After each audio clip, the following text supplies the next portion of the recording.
Boa tarde a todos. Que a paz do Cristo possa estar junto a nós por hoje, agora e por todo sempre. Buscai e achareis. Pedir que será vos dado. É a passagem para nós refletirmos do Evangelho segundo o Espiritismo. Chico Xavier nos legou, melhor dizendo, várias passagens para a nossa reflexão. Entre elas, Chico disse uma coisa muito interessante. Se eu fosse esperar as condições ideais para iniciar o trabalho que eu venho fazendo, jamais teria começado. Isso se aplica a todos nós, porque adiamos, muitas das vezes, o início do trabalho em prol do bem.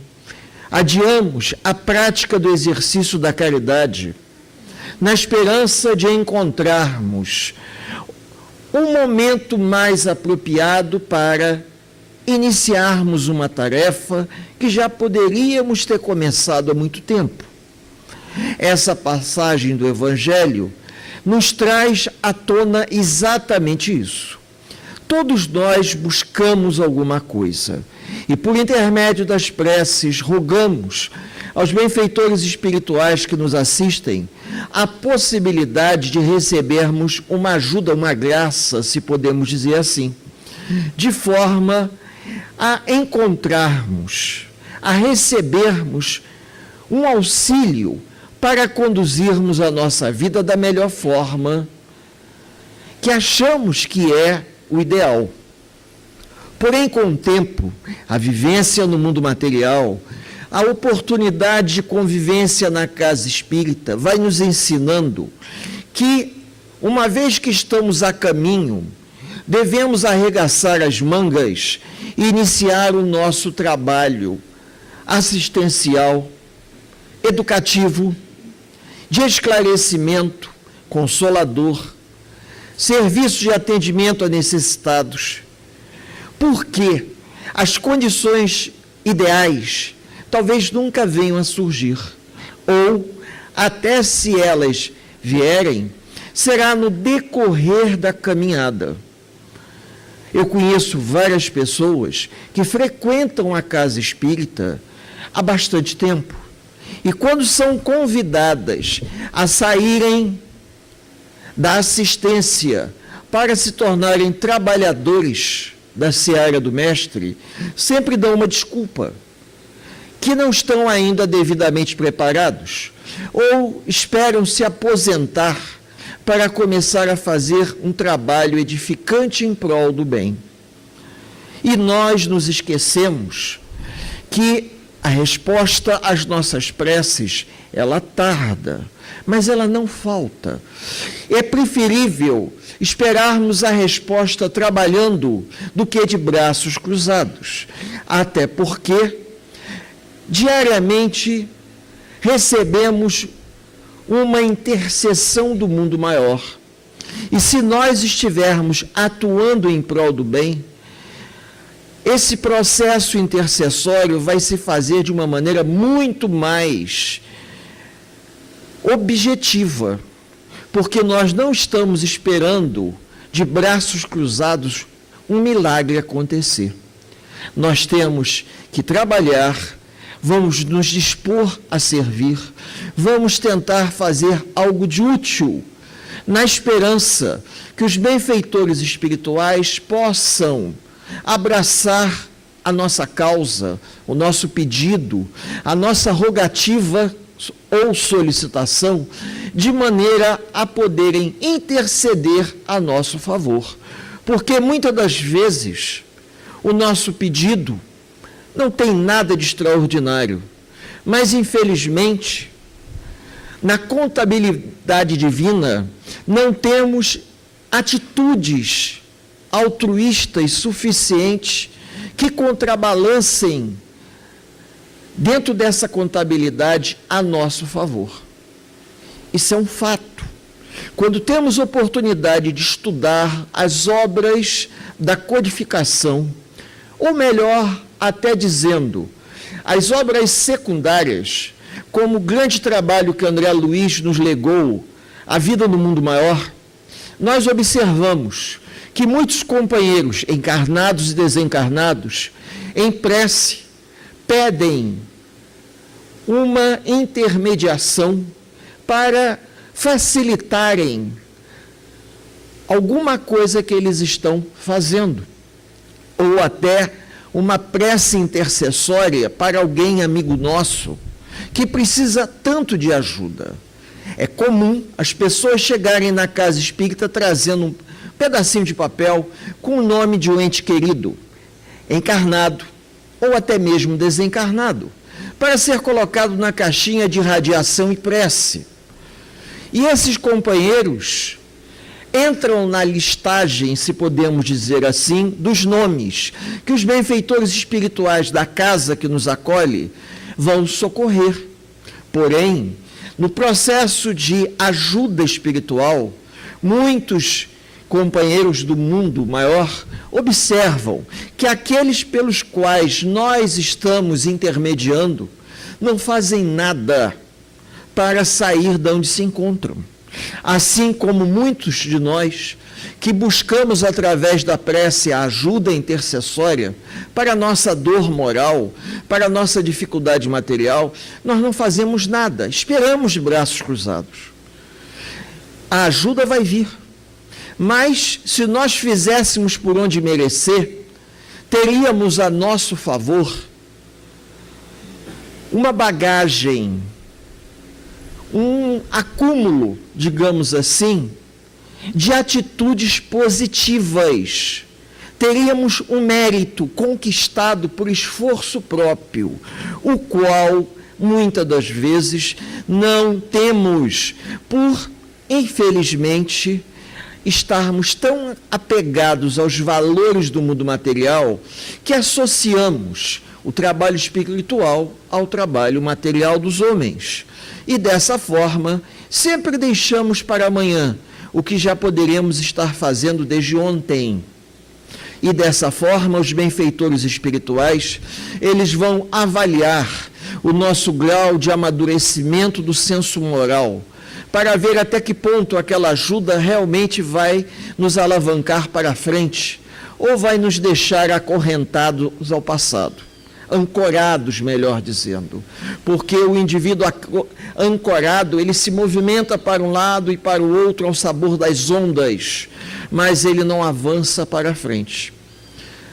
Quando nós temos chance de estudar um pouco mais o Evangelho segundo o Espiritismo, nós vamos observando que Deus, nosso Pai, através dos seus prepostos de luz, que são os benfeitores do mundo invisível que se encontram nessa casa de oração, procuram nos facultar oportunidades enormes para sairmos da nossa área de conforto e atuarmos de uma forma em prol do bem, fazendo qualquer coisa, dando um passe, atuando na casa espírita, ajudando na parte administrativa ou na parte física, na arrumação da casa, mas saindo um pouco do nosso mundo interior, do nosso eu, para pensarmos muito na primeira pessoa do plural, nós.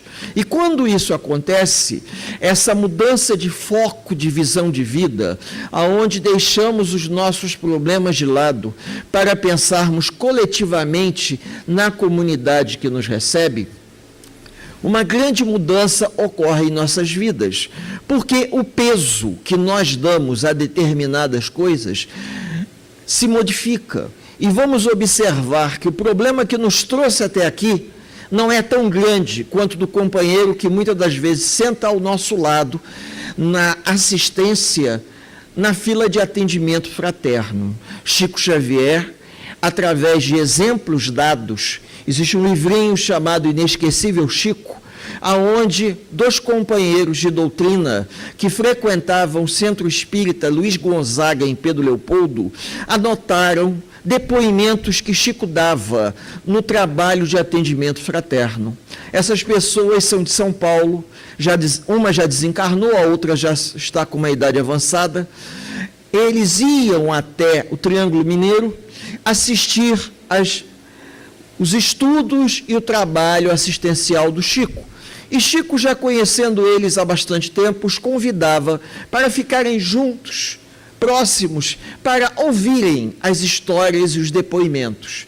Cada situação terrível. E o Chico procurava mostrar que o sofrimento das pessoas era diretamente proporcional ao comprometimento delas. Quanto maior o esclarecimento e o desprendimento dessas pessoas, maior a facilidade de lidar com a dor. Por isso que a doutrina nos mostra que nós estamos num planeta de provas e expiações. E nesse planeta nós temos a oportunidade de, na convivência com o semelhante, aprendermos. Está no Livro dos Espíritos a importância da convivência social. Nós temos que aprender a conviver socialmente uns com os outros para nos modificarmos.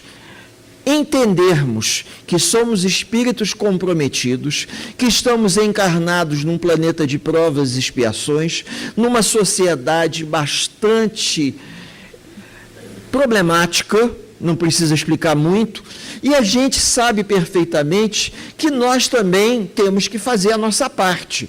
Independente dos amigos espirituais atuarem a nosso favor, nós temos que fazer a nossa parte. Deixar de lado um pouco o comodismo humano e pensarmos o que nós podemos fazer no momento em que nós nos encontramos. Porque se formos esperar as condições ideais para iniciarmos um trabalho qualquer na seara do mestre, nós não vamos começar tão cedo, porque esse é um grande desafio, começar do jeito que é possível começar. E a gente às vezes tem depoimentos interessantes de casas espíritas que começaram sem dinheiro nenhum, com a cara e a coragem, e hoje estão aí sem dívidas, tocando da forma que é possível, administrando as obras. O dinheiro que entra é a conta certa para pagar luz, encargos, a casa funciona quase que elas por elas. A arrecadação é quase igual ao gasto. E isso explica o quê? O esforço muito grande de companheiros abnegados, tanto na carne como no mundo espiritual, de prover o que a casa necessita, porque aqueles que assumem a liderança realmente vestem a camisa do desafio, de que vão fazer o que está ao alcance deles para conduzir os trabalhos da melhor forma possível. Quando as pessoas têm esse nível de consciência, as coisas se tornam viáveis, porque a espiritualidade encontra na fé de cada um a possibilidade de atuar ajudando de acordo com o necessário, a posse do necessário para que a instituição, para que o indivíduo possa se manter. Assim acontecia com Chico Xavier. Em alguns momentos, quando ele começou seu trabalho assistencial em Pedro Leopoldo, faltava-lhe recursos e ajuda para as pessoas assistidas, pessoas da roça, que não iam apenas buscar uma prece, uma água fluidificada, mas buscaram um alimento porque eram pessoas muito pobres, paupérrimas. E Chico, às vezes, ficava numa situação delicada, porque ele pouco tinha a oferecer, porque as doações eram esporádicas e mínimas. E ele nos conta uma história muito interessante. A casa estava cheia, haviam muitas pessoas justamente no dia da distribuição dos gêneros alimentícios. E Chico viu que não ia ter alimento para todo mundo. A solução seria sortear 1 quilo de arroz para um, 1 quilo de feijão para outro, 1 quilo de fubá, 1 quilo de açúcar. Porque não havia ingredientes, se a gente pode dizer assim, elementos suficientes para compor a cesta básica mínima. E Chico se afastou um momento da casa espírita, foi andando até uma certa distância onde passava uma estrada, sentou-se à beira da estrada e começou a chorar. e resolveu orar, pedindo ajuda aos amigos espirituais. O que ele poderia fazer? Em última instância, ele iria fluidificar a água das garrafas na expectativa de poder suprir as necessidades de cada assistido através da água fluidificada. E assim, Chico já estava se preparando para retornar, quando parou um caminhão e desceu um senhor com um papel na mão e perguntou a ele: por favor, eu gostaria de saber aonde é o Centro Espírita Luiz Gonzaga. Ele falou: por acaso nós estamos muito perto, fica a 5 minutos daqui. O senhor conhece seu Chico Xavier? Ele falou: sou eu. Por quê? Porque eu estou vindo de Belo Horizonte. A Associação Espírita Mineira está enviando um grande suprimento de gêneros alimentícios para o senhor. E o Chico, naquele momento, elevou os olhos ao céu e agradeceu. Agradeceu não apenas a Emmanuel, mas aos amigos espirituais, porque ele viveu naquele momento um desafio, o qual ele soube perfeitamente como lidar.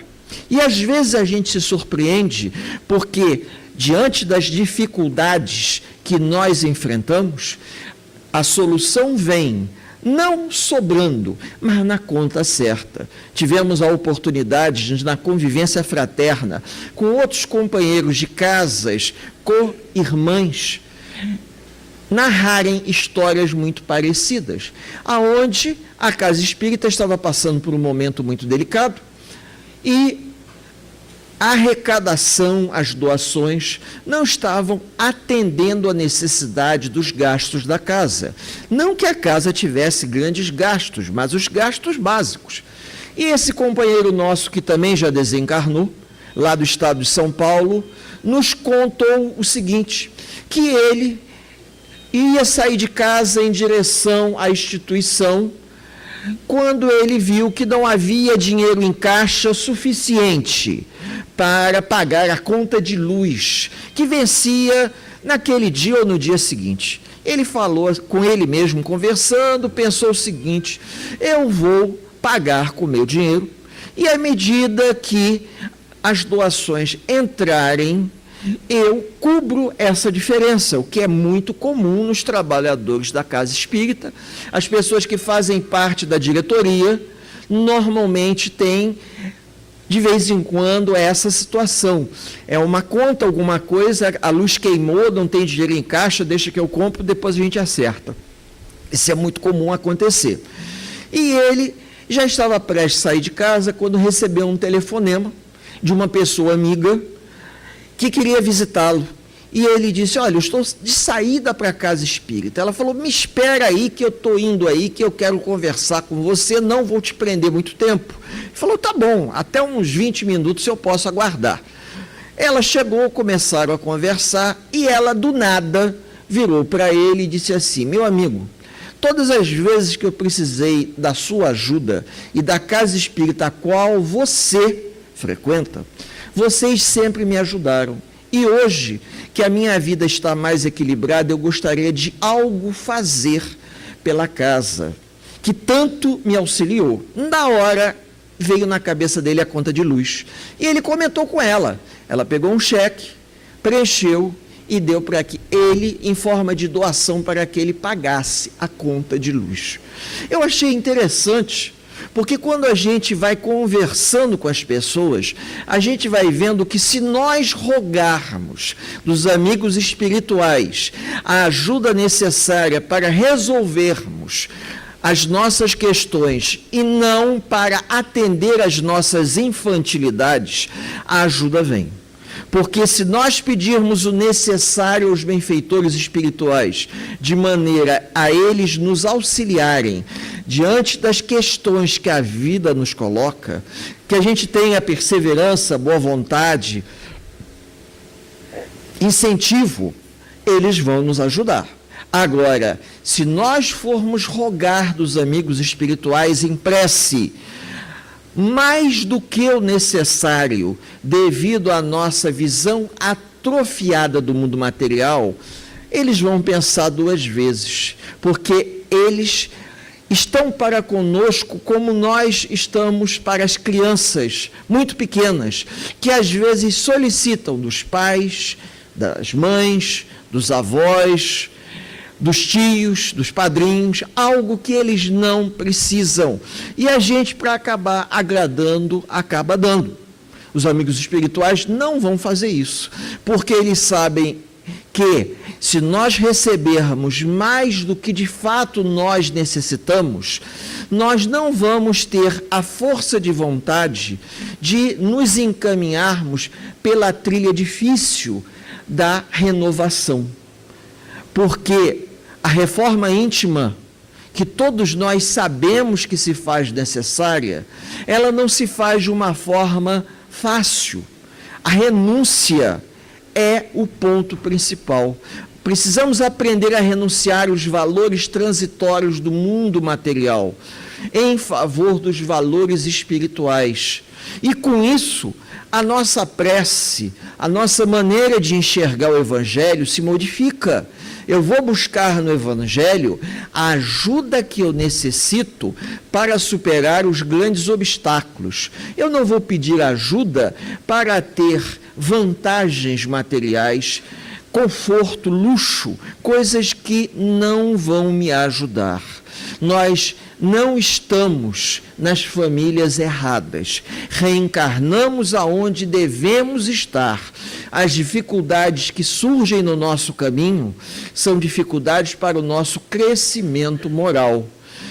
Porém, devido à ilusão do mundo material de que nós vamos viver para sempre e teremos a oportunidade de amealhar todas as riquezas, a gente se perde e acaba rogando dos amigos espirituais aquilo que nós não precisamos.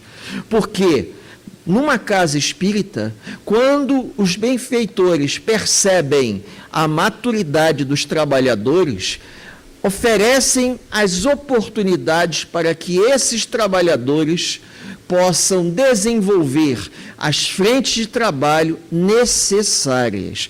Se nós solicitarmos dos amigos espirituais a saúde, o discernimento, o equilíbrio, para nos enganjarmos na seara do Mestre, eles vão nos atender perfeitamente, principalmente quando nós já temos a consciência que não podemos esperar uma aposentadoria que pode nem vir, principalmente com essas mudanças que estão tendo aí. Então, por que não começar agora? Por que não vamos fazer aquilo que está ao nosso alcance? Alguns dizem, eu faço preces, mas parece que as preces nunca são atendidas. Todas as preces são ouvidas. André Luiz nos diz isso nas suas obras.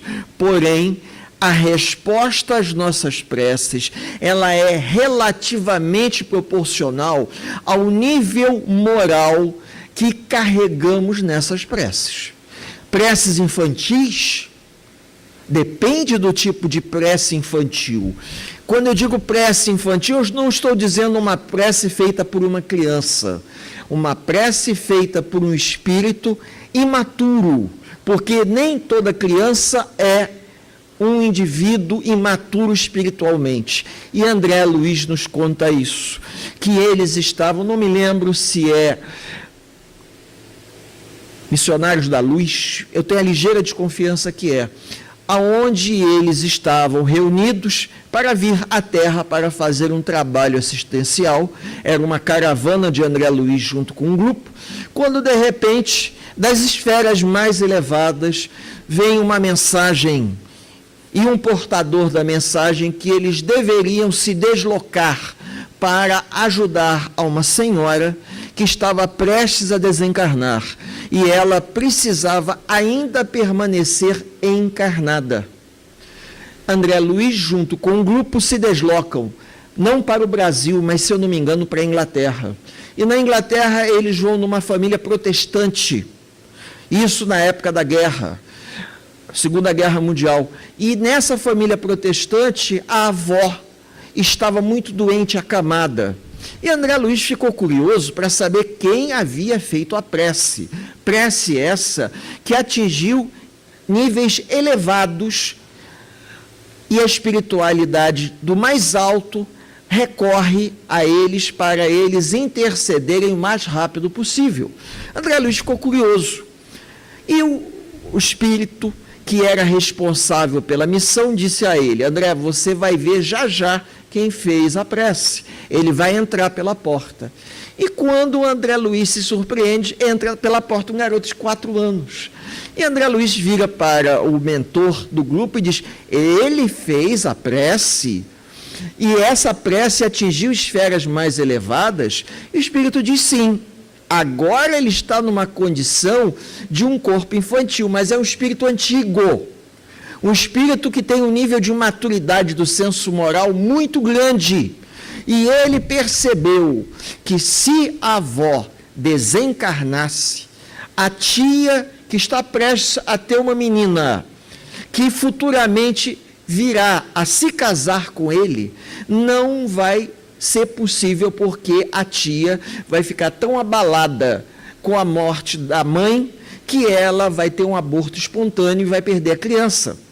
Como ele fez uma prece voltada para a programação espiritual deles, rogando que os benfeitores atuassem de forma positiva para a avó não morrer, porque inconscientemente ele sabia que a tia não ia conseguir sustentar a gravidez até o final, porque a sua prima será futuramente sua esposa, e eles vão casar e vão ter vários filhos que fazem parte de uma programação. Por isso que a prece foi atendida. E também no livro Entre a Terra e o Céu, nós vamos ter uma história parecida, onde uma menina de 14 anos faz uma prece, e essa prece chega ao mundo maior, sendo que o teor moral da prece fez com que eles parassem o que eles estavam fazendo para socorrer e atender. Todos nós somos auxiliados. Agora vai depender muito da nossa maturidade diante daquilo que nós vamos solicitar do mundo espiritual. Existem algumas passagens: bate e a porta se abrirá, solicite e você receberá. Porém, nós temos que saber o que nós vamos solicitar. Porque não adianta solicitarmos coisas que estão muito além das nossas capacidades, que nós não vamos receber. Existem algumas obras secundárias também que falam a respeito das preces que chegam no mundo espiritual. E tem alguns que, de uma maneira bastante simpática, dizem que essas preces chegam e elas são armazenadas como se fosse fax. Na época, o sistema de computação ainda não estava desenvolvido, mas o fax já existia. E os companheiros se lembram que é como nós passávamos um fax. Tendo um aparelho, você colocava a correspondência e passava, e do outro lado o indivíduo retirava o fax. Como telex. Quem se lembra do antigo telex, era mais ou menos assim, a pessoa imprimindo aquilo. E, ao imprimir, eles guardavam a prece para que, no momento apropriado, a resposta pudesse vir. Por quê? Porque nem sempre, ao solicitar a prece, nós estamos em condições de receber a ajuda que nós desejamos. A gente precisa se convencer disso. E não é apenas na condição de encarnados, na condição de desencarnados também. Muitos companheiros que desencarnam, que se encontram no plano espiritual em diferentes níveis de esclarecimento ou de sofrimento, realizam preces. E por que essas preces não são atendidas no tempo que eles gostariam? Porque nós também, vamos ser sinceros, nem sempre nós fazemos por onde merecer a ajuda que nós estamos solicitando.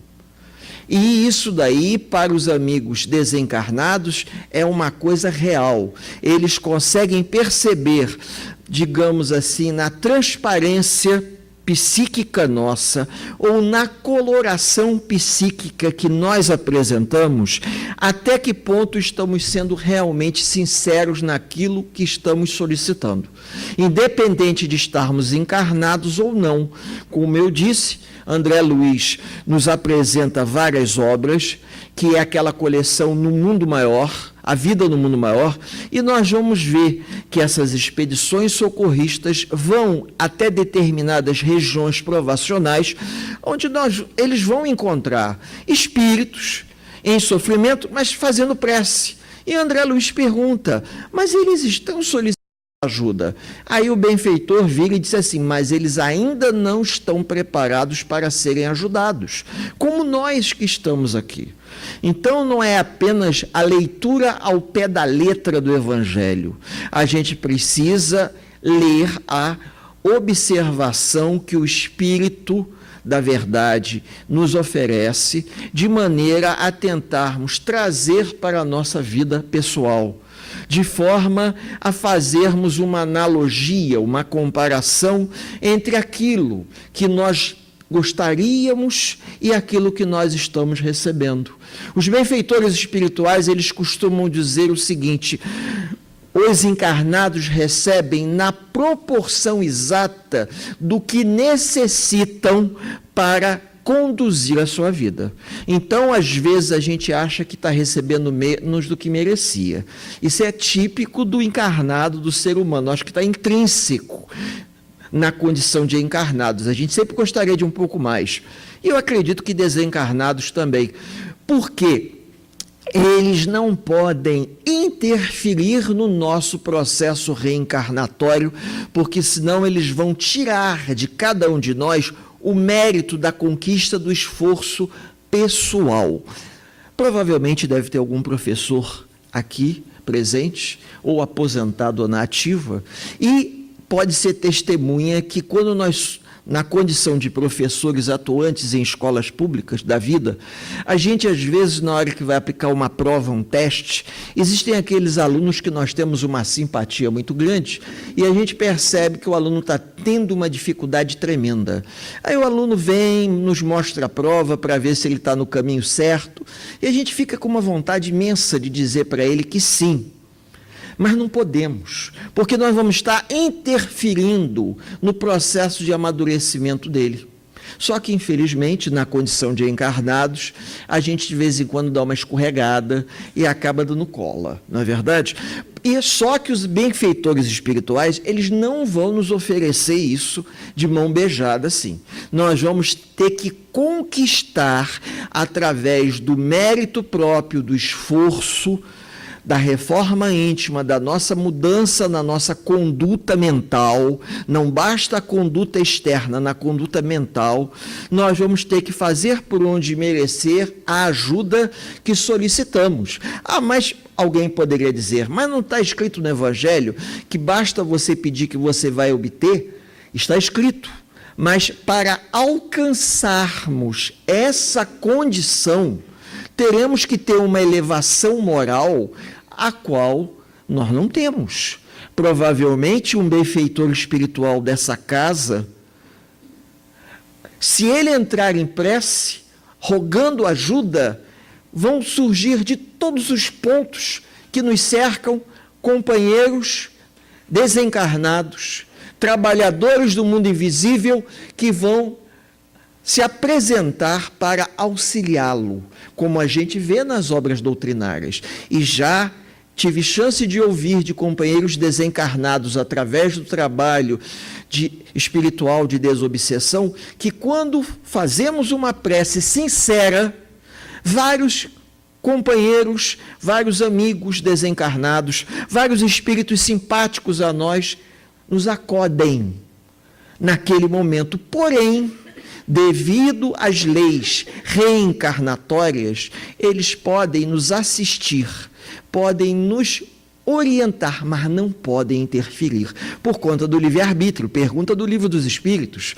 Os espíritos interferem na nossa vida muito mais do que imaginamos.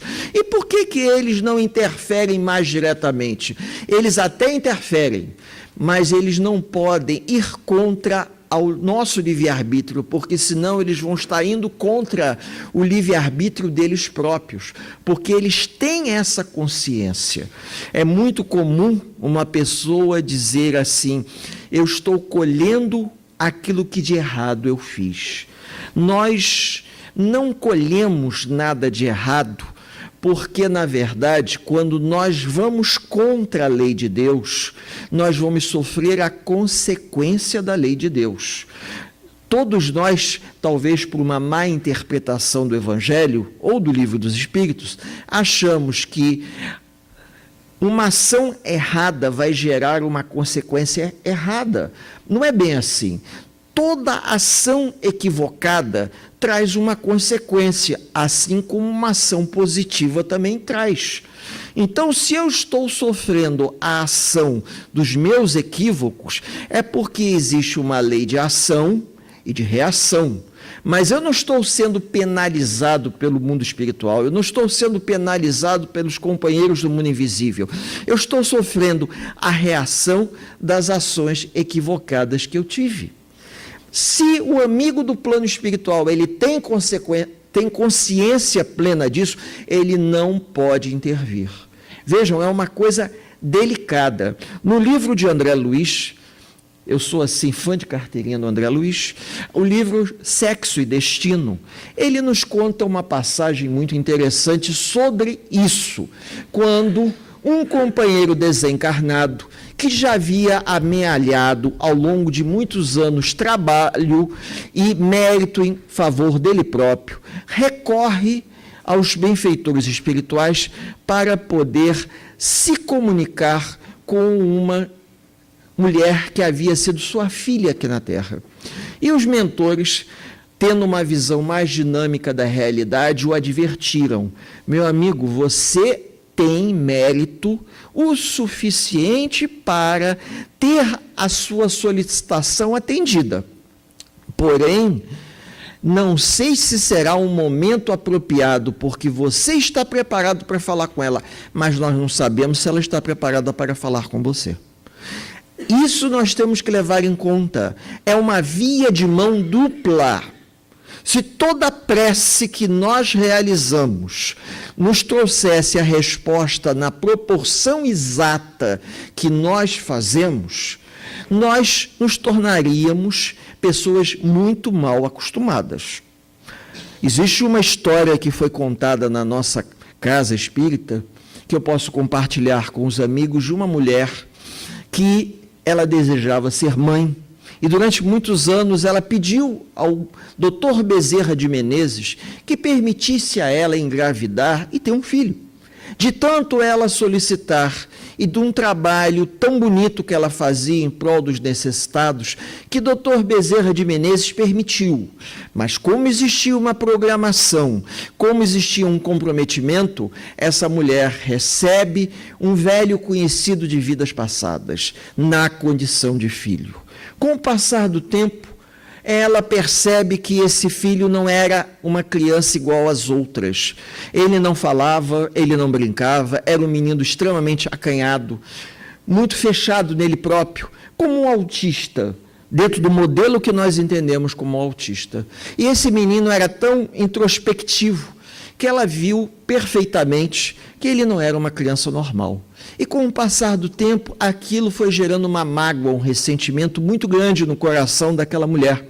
Até que ela começou a orar e pedir em prece que Dr. Bezerra de Menezes concedesse o direito do seu filho ser uma pessoa como as outras, que falasse, que interagisse, que brincasse. De tanto ela orar, Dr. Bezerra de Menezes resolveu atender ao seu pedido e vai conceder a ele a expansão da consciência para que ele pudesse acordar, literalmente falando. E esse menino acorda. Acorda na carne no sentido de que passa a identificar a mãe, o pai, os colegas, todo mundo começa a falar, a brincar e fica exatamente igual aos outros. Porém, com o passar do tempo, à medida que aquele menino foi crescendo, ele foi apresentando uma personalidade que vinha sendo oculta pela doença terrível. A doença abafava uma doença A doença física abafava um desequilíbrio mental que só era possível se perceber se ele fosse normal. Como ele não era uma criança normal, aquilo ficava de forma oculta. A mãe começou a ver que, apesar do seu filho agora ser como os outros, ele não era uma pessoa boa.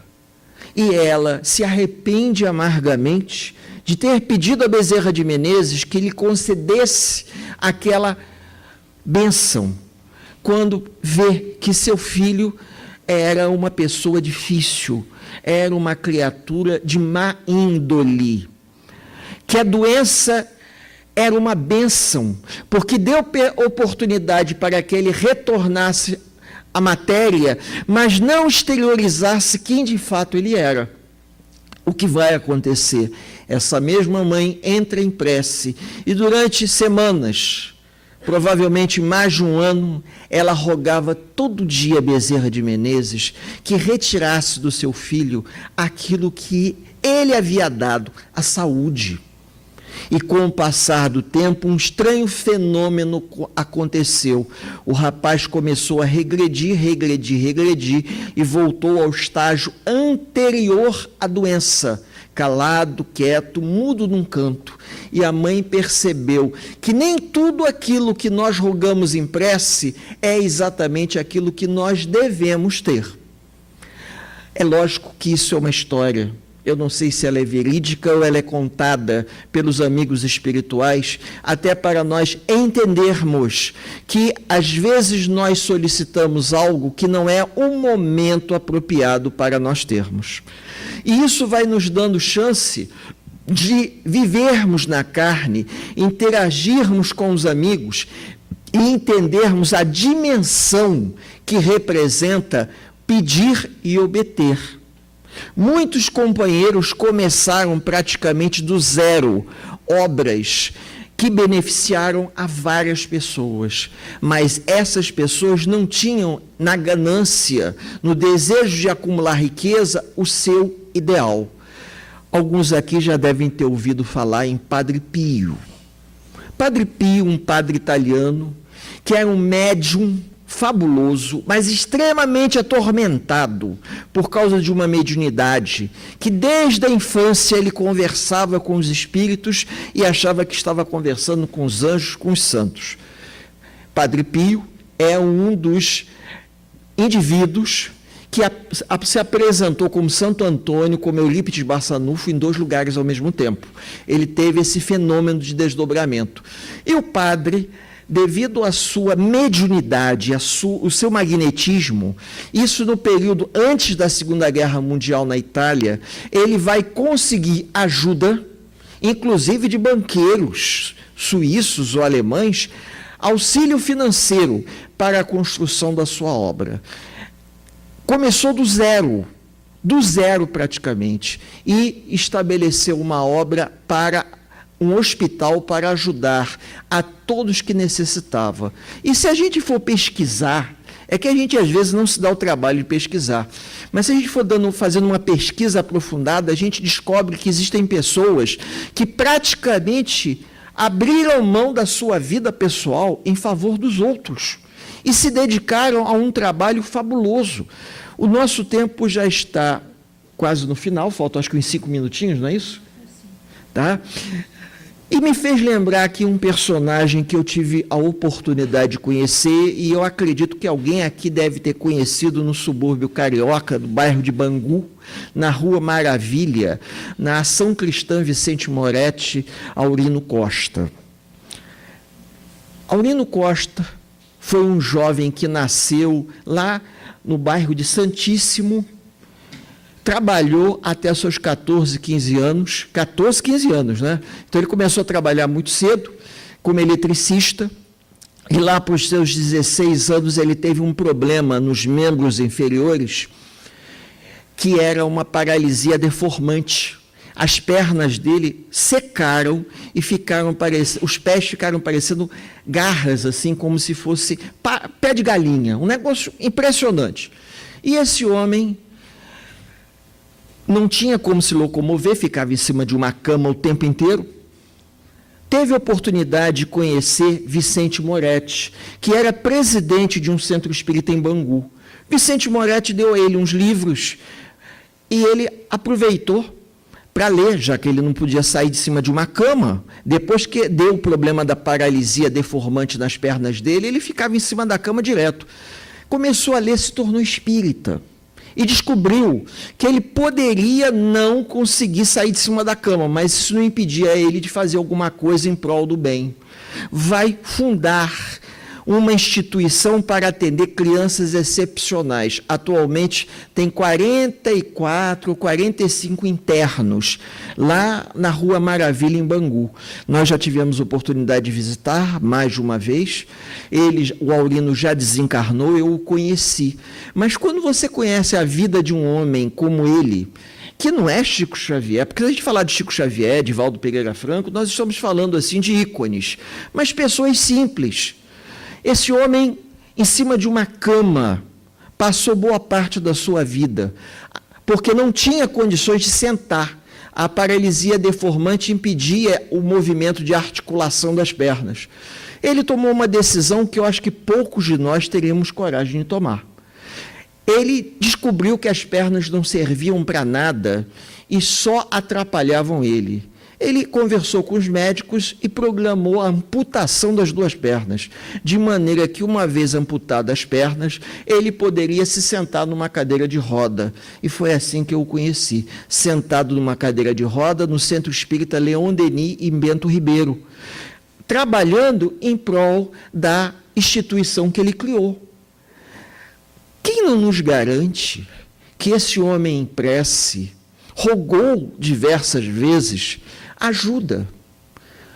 Ele obteve a ajuda que ele precisava, proporcional ao que ele poderia fazer, porque nós sabemos muitas das vezes que, apesar de nós querermos resolver o problema dos outros, nós não temos nenhuma procuração dos amigos espirituais para sair curando, corrigindo e resolvendo, até porque isso é uma conquista de cada um.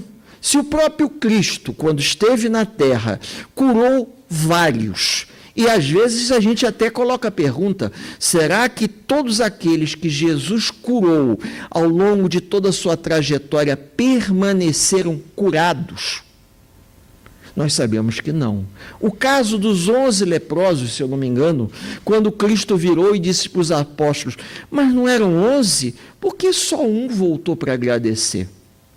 Porque só um reconheceu o bem que foi ofertado a ele. Assim somos nós. Diariamente na Casa Espírita nós recebemos várias ajudas para fazermos a manutenção da nossa programação encarnatória, principalmente num momento de tanta violência, de tantos problemas sociais como nós estamos vivendo. Porém, a manutenção da nossa proposta reencarnatória, às vezes pesa menos. Eu gostaria disso, gostaria daquilo. Poucos são aqueles que solicitam em prece que a espiritualidade nos ajude a darmos conclusão ao que viemos fazer aqui. E, infelizmente, por essa visão acanhada da vida, por essa visão infantil que todos nós temos, a gente sempre deseja colocar o chapéu onde a mão não alcança. Aí depois, para conseguir tirá-lo de volta, é complicado. A gente deseja muito mais do que realmente nós temos, de fato, direito. E é essa tecla que os mentores de André Luiz, ao longo das obras da vida do mundo maior, procuram mostrar a ele. André, a maior parte dos encarnados e desencarnados solicitam bênçãos, ajuda para situações de vida que eles não fizeram por onde merecer. Se nós não fazemos por onde, a gente precisa, antes de mais nada, antes de pedir, antes de bater a porta para que ela se abra e a gente tenha acesso a uma mudança da nossa vida, que a gente compreenda a nossa verdadeira condição. O que eu estou fazendo da minha estadia aqui na Terra? O que eu poderia já estar fazendo em prol do bem e ainda nem comecei a fazer? Na casa espírita que me abriga, a casa espírita que abriu suas portas para mim, o que eu posso fazer aqui? Como eu posso auxiliar? É mais fácil, eu digo isso por experiência própria, é mais fácil as pessoas chegarem aqui pedindo a solução dos problemas do que colocar: eu gostaria de algo fazer, e se eu for merecedor, que a espiritualidade me ajude a resolver o problema que eu sou portador. Ninguém pensa dessa forma, que é uma via de mão dupla. Já que é uma via de mão dupla, eu vou fazer por onde merecer para receber a ajuda que eu gostaria. Mas não é isso que a gente escuta. A gente vê as pessoas chegarem em todas as casas espíritas, buscando a solução, como se pudesse, através de uma forma mágica, e é interessante que André Luiz diz isso. Os encarnados acham que nós somos mágicos, que somos capazes de, no estalar de dedo, resolver problemas que eles contraíram ao longo de séculos. Se nós contraímos determinadas dificuldades, nós é que vamos ter que dar solução a elas. Através do quê? Da renúncia, da compreensão, da prática do amor ao próximo, de maneira a entendermos que esse conjunto de fatores vai nos levar a perceber que existem dificuldades que somos portadores, que são bênçãos para as nossas vidas. E aí nós vamos enfocar a nossa vida, a doutrina dos espíritos, de forma diferente. Antes eu desejava que o problema fosse retirado. Hoje eu vejo que o problema me ajuda a me tornar uma pessoa melhor. É quando a gente encontra a passagem das doenças consoladoras, doenças do corpo, doenças da alma, dores morais, que nós somos portadores e que, se a gente compreender o verdadeiro sentido delas existirem em nossa vida, nós vamos entender o que nós viemos fazer aqui. A verdadeira felicidade não é desse mundo. Aqui é uma grande escola, onde estamos aqui para aprender, nos transformar, nos melhorarmos a cada dia. Que a paz do Mestre Jesus possa permanecer a todos nessa casa de oração, encarnados e desencarnados, por hoje, agora e por todo sempre. Uma boa tarde a todos.